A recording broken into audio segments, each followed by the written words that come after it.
Hi అండి, welcome back to జ్యోతి ఇంటి వంట యూట్యూబ్ ఛానల్.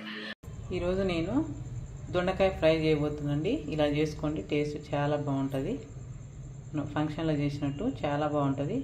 మనం పప్పుచారు అయినా, సాంబార్ అయినా, రసం అయినా ఏదైనా చేసుకున్నప్పుడు సైడ్ పెట్టుకొని తినడానికి చాలా టేస్ట్ ఉంటుందండి. ఇలా ఒకసారి చేసుకొని చూడండి. తయారు చేసే విధానం చూద్దాం. ఇవి 1/2 కేజీ దొండకాయలండి. మంచిగా పండుని మంచిగా లేత తీసుకొని నీట్గా గడుకొని తీసుకోవాలి. ఇప్పుడు సన్నగా పొడుగు కట్ చేసుకోవాలండి. దొండకాయలు ఇట్లా సన్నగా పొడుగు కట్ చేసుకోవాలండి. మంచిగా సన్నగా కట్ చేసుకుంటే చాలా బాగుంటాయి. స్టవ్ వెలిగించుకొని ఒక కడాయి పెట్టుకోవాలండి. ఇలా మనం దొండకాయలు ముక్కలు ఫ్రై చేసుకున్నంత ఆయిల్ పోసుకోవాలండి. ఆయిల్ మంచిగా వేడైందండి. ఇలా ఒక 1/2 కప్పు పల్లీలు వేసుకోవాలి. ఇవి మంచిగా పండుగ ఫ్రై చేసుకోవాలండి, మాడిపోవద్దు.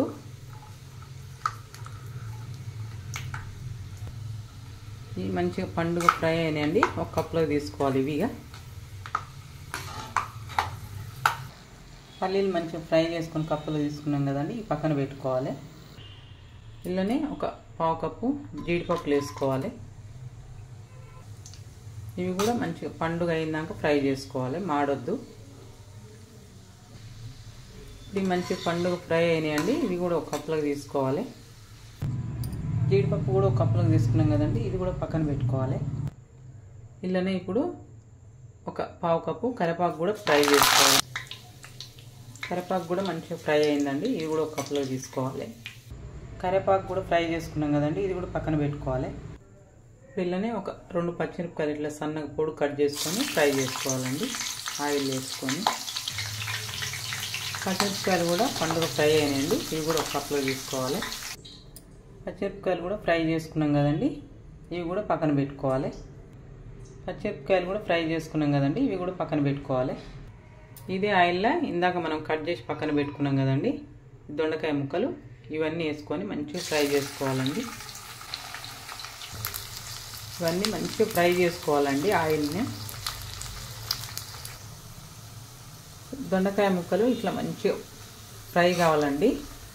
ఆయిల్ మంచిగా దొండకాయ ముక్కలు మునిగేటట్టు ఆయిల్ పోసుకొని ఇట్లా మంచిగా ఫ్రై చేసుకోవాలి. ఇవి మంచిగా ఫ్రై అయినాయండి. ఇక లైట్ గోల్డ్ కలర్ వచ్చినాయి కదా, ఇప్పుడు ఇవి వేరే ప్లేట్లో తీసుకోవాలండి. అన్నీ తీసుకోవాలి.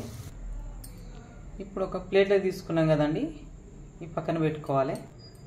ఒక మిక్సింగ్ బౌల్ తీసుకొని ఇవన్నీ ఇల్లు వేసుకోవాలండి. మనం ఫ్రై చేసుకున్న దొండకాయ ముక్కలన్నీ ఒక చిన్న రోల్ తీసుకొని ఇలా ఒక 5-6 ఎల్లిపాయలు వేసుకోవాలండి. పొట్టు తీసుకొని ఇది మెత్తగా దంచుకోవాలి. ఇవి మెత్తగా దంచుకోవాలండి. ఇప్పుడు మనం కచ్చపక్క దంచుకున్నాం కదండి ఈ ఎల్లిపాయలు, ఇది వేసుకోవాలి. ఇప్పుడు ఇళ్ళనే ఒక 2 టేబుల్ స్పూన్ల కారం వేసుకోవాలి. టేస్ట్కి తగ్గట్టు ఉప్పు వేసుకోవాలండి. ఇప్పుడు ఇళ్ళనే ఒక 1/2 టీ స్పూన్ పసుపు వేసుకోవాలండి. వేసుకొని ఇదంతా ఒకసారి మంచిగా కలుపుకోవాలి. కలిసిందాక ఇళ్ళనే మనం ఫ్రై చేసుకున్న పల్లీలు వేసుకోవాలండి. ఇళ్ళనే మనం ఫ్రై చేసుకున్న కరివేపాకు వేసుకోవాలండి.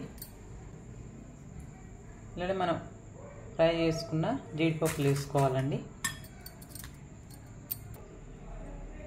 ఇలానే అదే కప్ తోటి 1/2 కప్పు ఎండు కొబ్బరి మంచిగా పొడి ఉంటుంది కదండి, ఎండు కొబ్బరి పొడి, అది వేసుకోవాలి.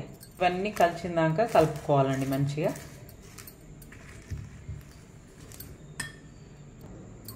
ఇలానే మనం ఫ్రై చేసి పక్కన పెట్టుకున్నాం కదండి పచ్చిమిరపకాయ ముక్కలు, ఇవి కూడా వేసుకోవాలి. ఇవన్నీ కలిసిందాక మంచిగా కలుపుకోవాలి. దొండకాయ ఫ్రై ఇలా చేసుకోండి. ఫంక్షన్లో చేసుకున్నట్టు సూపర్ టేస్ట్ ఉంటుంది. ఫంక్షన్లో ఎప్పుడైనా చేసుకోవచ్చు, పండుగలు ఎప్పుడైనా చేసుకోవచ్చు. ఎప్పుడైనా పప్పుచారు, రసం, సాంబార్ పెట్టుకున్నప్పుడు ఇట్లా చేసుకొని సైడ్కి పెట్టుకొని తింటే చాలా టేస్ట్ ఉంటుందండి, బాగుంటుంది.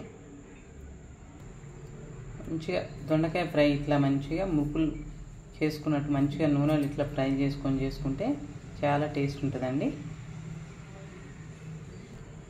ఇలాంటి చాలా రకాలు చేసి మన ఛానల్ అప్లోడ్ చేసినండి, చూసి అవి కూడా చేసుకోండి.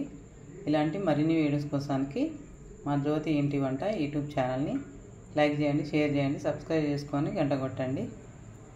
ఎలా ఉందో కామెంట్ చేయండి.